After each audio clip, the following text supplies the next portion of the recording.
Hello and welcome. I'm going to do a deep dive into the Dungeon Defenders Build Planner. It's a great tool that we have access to via the game, in fact. The game gives you an option to go to the planner. It'll be loading into a tab on your browser on a website, but it's a great tool and I think it's worth taking advantage of. All right, so let's jump into a map here and I'll show you exactly what I mean and what it even is. So I'm going to jump into the ramparts here on Massacre Survival. Once we get in game, I'm going to hit the escape key. It's going to go to the menu and I've got an option for build suggestions here. So what happens is if I click on this, it's going to open a browser window, and for me it's Chrome, and what it takes me to is a page on the Build Planner website. Now, what we're looking at is these are builds for the ramparts on Massacre. Currently, it's got loaded any game mode, and it's a drop-down menu, so you can pick campaign, survival, challenge, whatever from here. The map is the ramparts. Difficulties Massacre. You can change it to Nightmare. Hit search. It'll go to Nightmare builds. We're in Massacre, so we want Massacre. If you're looking for a specific build here, I've got some here are people that I've searched for their builds, for my own builds. Tyson Mini Shadow Juice Bags. And if a build has a specific name that you can type that in here and hit search for that as well. But here we are on the build planner page for the Ramparts Massacre. And we'll, just for the sake of it, there's very few campaign builds anyway, so I'll just go to survival, just to specify survival. So here's what we've got. There's a lot of information here. What everything means is pretty self-explanatory. Here's the number of views these builds have gotten, the little eyeball symbol here.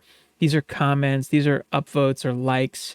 And down here we've got the map, the game mode, and the difficulty intended for the build. All right, let's actually jump in and look at a build here and see what we've got. So I'm just going to click on, let's go down, see who's got some builds, names that I know. Okay, here's Eeyore Prime. He's got a lot of good builds. So this is Eeyore Prime's build for the Rampart Survival. Massacre Hardcore Survival. Here it says in the title.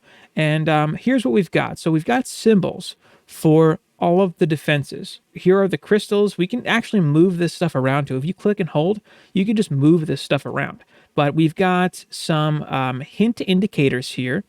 Usually those are tied to hints given in the description of the build, which we can check that out in a little bit. But let's look at the build itself. Here's how you read this.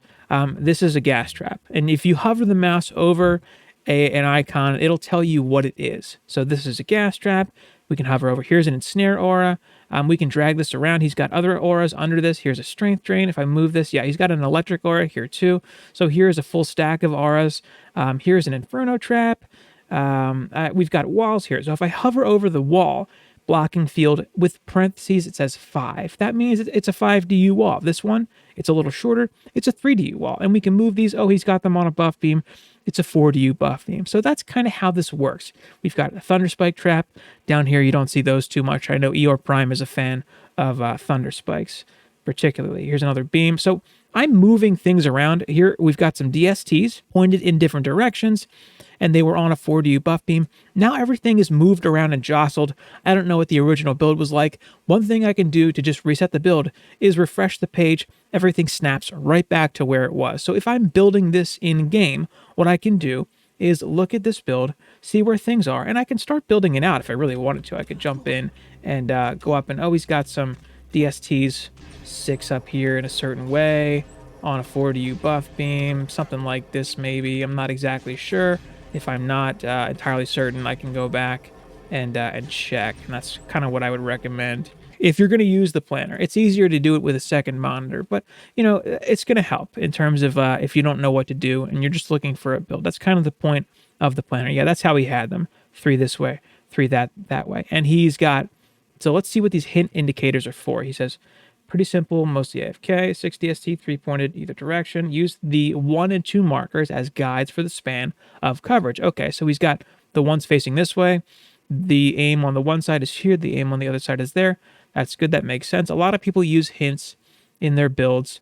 That's the gist of how to read a build, how it works. Some other people, let's search for, here's a name you haven't seen probably in a while. I know Amphifo has some builds where he shows pictures. So and he's got pictures in here. A lot of people will link pictures to show exactly how things are placed. He's even got some notes here in terms of what things are on the build. So that's another thing to look out for. He's got a lot of detail here. All right, let's pop into another build real quick. Fall Guys main, that's Aramir. He's probably got a video link. Yep, he does. And he's got a different build here. Now, he's got a bunch of DSTs and some auras here. I'm moving things around just to look at the orientation of the aim. So we can check out how he's got things aimed, refresh, boom, everything snaps back. That's how you read the planner. Pretty easy to read, in my opinion. If you want to take full advantage of what the build planner has to offer, what I would recommend you do is actually log in. You can log in through Steam. You just click sign in. You might have to do your authenticator thing. You'll get booted back to the home page. But what you can do now that you're logged in is, let's say, I go back to, I was looking for Ramparts, and I was looking at Massacre builds. Hit search, go back to where we were. And if I wanted to, here's Mushroom Cake's build. If I wanted to, and here's something else people do, they put things on the side and they tell you, yeah, it's supposed to go here, but it's off on the side. Maybe you're zoomed in or your orientation is different. Your resolution is different. Maybe you can't see all of everything. You can just scroll your mouse wheel to zoom in and out on your browser. I don't know if that's something everyone knows. Sorry if that's patronizing, if that's obvious, but you can change the zoom level to maybe make things a little more visible. He's got a link to his video here as well. But say you're logged in, and now you've got access to some different features.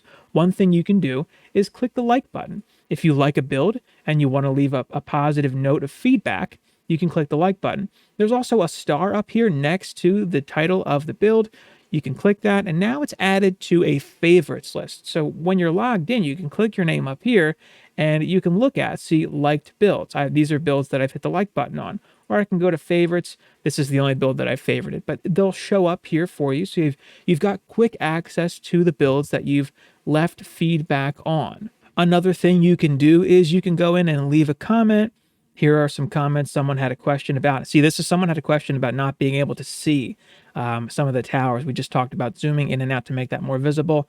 I can reply to this person, try zooming out, and I can hit send, and I'll leave a comment. Now my comment shows up in this list. So, this is one thing that I wish more people did, is they took advantage of the little features here. A lot of people don't log in when they use this, and I recommend you do to take more advantage of it. The actual website in and of itself is builds.dundef.com. There is a Dungeon Defenders build planner for the first game. That's linked here on that homepage. This is for the first game. We're obviously not going to talk about this one, but you can get to that from here as well if you'd like. And I would recommend you favorite this or put it on your toolbar or something. If you plan to play Dungeon Defenders a lot, it's a great tool to take advantage of. All right, so that's how to find and look at builds from the game and from here. If you click list, this is every build that's gone up. This is the most recent build that went up on the planner. It's one of my builds. So that's how you can just look at everything from the game and from the website itself. You can type in authors or build names or difficulties and search things manually if you'd like, if you're coming in just from the website and not the game itself from a specific map. Something else you can do is actually create a build yourself. If you want to share a build or you want to create a build for you to reference later. If you are logged in, you have the ability to create a build. Let's create one. I actually did work out a nightmare survival build for Magus Quarters recently. Been working on some nightmare stuff, so let's make a build ourselves. So on the right side of the screen, we've got some tools here. Let's look at where the crystal goes.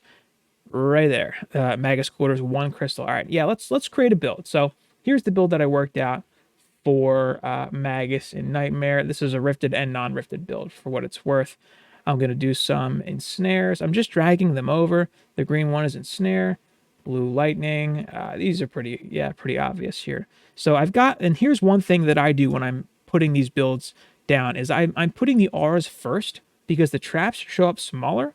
And this is just so it's easier to see. So I'm going to do explosive gas on each of these lanes here. And you can see the aura but you can also see the trap. That's why I like putting the auras down first. I just think it's a little easier to see. I've got some walls going down next. By default, if you drag the EV wall out, it's 2DU.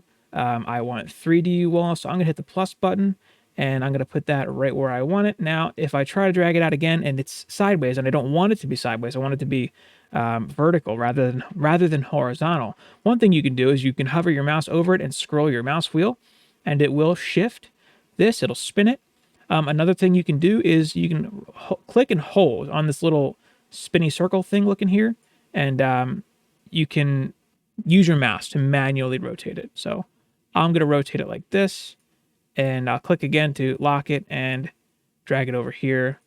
I want it to be 3DU. It's not quite straight. I'm going to straighten it out. There we go. All right. I want that wall there. I'm going to do one more 3DU wall here. Boom. And click the circle so I can manually spin it. Stick that right there. All right. I've got my lanes built out. Now I want some DSTs. Now I'm going to aim these, and I'll give some more hints and indications on exactly how I want these to go. All right, so I'm going to have a buff beam here. 4D buff beam is good. I'm going to make that vertical, slap it right on down on the DSTs, and a couple of reflects should take me to the finish here. I'm going to leave them 1DU. They are by default 1DU. That is what I want. There's the build in a nutshell. All of the DU is used. Here's what I'm going to do to make this easier for anyone who is coming across it and wants to use the build. I'm going to put some hints here to indicate where the aim goes for these DSTs. On that side, let's do hint 2 to help with the aim here. On these DSTs, that's kind of the plan here. The idea is that 6 DSTs can shoot the middle and 3 on each of these sides coming down. And we can even we've got some arrows here, so we can do some arrows as well to just help indicate the aim. We've got lines too. You can like kind of make your own arrows, which is pretty cool. Okay, something like this I think makes the most sense, to where I'm indicating exactly where the aim should go here. On this side, they aim this way. On this side, they aim this way. As much clue as you can give if there's no pictures or video or something like that. That's at least my thought. But yeah, here's our build, and I'll lay out some hints in the description. I'll give a description too of what I intend. Let's do hint 3 here, and we'll call hint 3 hint 3 live here if playing a boost monk with a speedy gemstone. I would recommend that. In fact, it's very powerful to play a boost monk with a speedy gemstone. Let's do hint 4.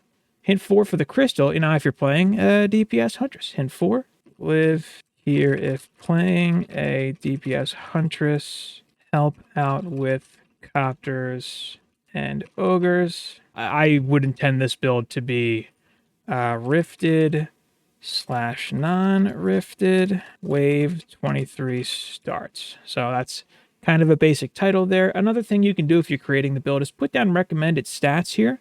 You have the ability to cycle through the characters and do that. So for the EV, since you can only do one if you're intending for it to be a Waller EV and a Beamer EV, you can just put them both. It's kind of understood that they're combined, more or less. We want this to be for, this is a Nightmare build. So this is Nightmare Survival, Hardcore. There we go. And let's do all the heroes. Why not? For the monk, let's 700, 1,000 power, 1,000 range. We're only using ensnares, so it doesn't really matter as much. I would say you should, if you can, put down stats for the build. A lot of people don't, but for Massacre, it's because you just want as high of stats as possible, more or less. So I'm going to add some more hints and stuff here. Okay, so I've added some hints here. Use the arrows and hints 1 and 2 to help with aiming the DSTs, all section at the middle. For Rifted, you'll have to kill Dark Elves yourself. If you don't have fusion defenses, make sure you have a DPS weapon if you're playing a boost monk. So that's the idea here. I'll just add another little bit here. No fusion defenses required for Rifted. All right. So now I've completed the creation of this build. I've got my stats, the difficulty, the mode, everything in here. hardcore. I've got some hints and stuff. I've been pretty thorough here with using hints, bit of arrow stuff here, some arrows to indicate aim. All of my DU is used. Now, one thing to do after you've created a build is hit save. Once you hit save, it's up on the planner. That's it. If you didn't save it and you moved away from the page, the build is gone. So you make sure you hit save. Now I can click viewer mode and I can see, and that always shows up. I don't know why. Now I can click viewer mode and see what someone would see if they were looking at this. And you can see on the right side, if someone did put in recommended stats, they'd be right here. They would show up on the right side under the disable tower stuff. I guess that's if you're watching. Yeah, if you're looking at the video, or if you're looking at the video, if you're looking at the build and you click the Huntress, the traps go away and you can bring them back. Same thing with the Apprentice and the Eve, all of the heroes, really. You can get rid of the crystals too, I guess. And I guess you can get rid of arrows. Oh, that's cool. Well, there you go. You can get rid of hints here. So these buttons are for disabling certain things on the build itself. Okay, so we've talked about looking at and finding and reading the planner itself. We've talked about creating a build. You've seen me create one full time. There is one more feature that I guess we can check out, and that is the report issue. Now, this is not a good place to report issues for the game. It says right here, issues reported here are community reviewed, and the reviewers are not related to Chromatic or DDA employees. So not the best place for actual game feedback. But what I'm going to do is I'm going to leave a piece of feedback for the builder itself, not related to the game. This is an issue about the DDA builder website. So I'm going to click this checkbox. And if you have any feedback for the build planner, here's a good place to do it. Now, recently, Promenade was upped to 125 DU. In the planner, it's still only 110 DU, which is the old requirement now. This is a recent change, so it's been a couple days, but maybe they don't know it yet. So I'm going to just put in that Promenade is now 125 DU, increased from 110 in a recent hotfix. I'll put in the description. On the site, it's still 110. There you go. And I can hit save. And that is an issue that I've posted. There you have it. That's kind of the last thing to do. You've got a bell here. It's a notification if anyone leaves a comment or a like or an upvote on one of your builds. It'll show up here. And we've also got dark mode that you can activate as well. And you can have a darker themed site here. A lot of people like that better. I understand. It is a little easier on the eyes. But that is the build planner in a nutshell. If you have any questions, feel free to leave them in the comments. If you are a DD veteran and you know some things about the planner that I don't, feel free to drop them in the comments as well. I guess one thing you can do here is click someone's name and see all of their builds. That's something else. Yeah, all this stuff is clickable for what it's worth. Yeah, you can click on their name. These are all my builds here. So yeah, that's something else you can do. But that's going to do it for me here. Any questions, feel free to comment. Check me out on Twitch if you want to see some of these builds in real time and see me work some of this stuff out. It ends up hitting the planner when I figure it out usually. So link in the description for that. Any more direct questions about the game in general, feel free to jump into my Discord, also linked in the description. But that's going to do it for me here. Now, thank you so much for watching.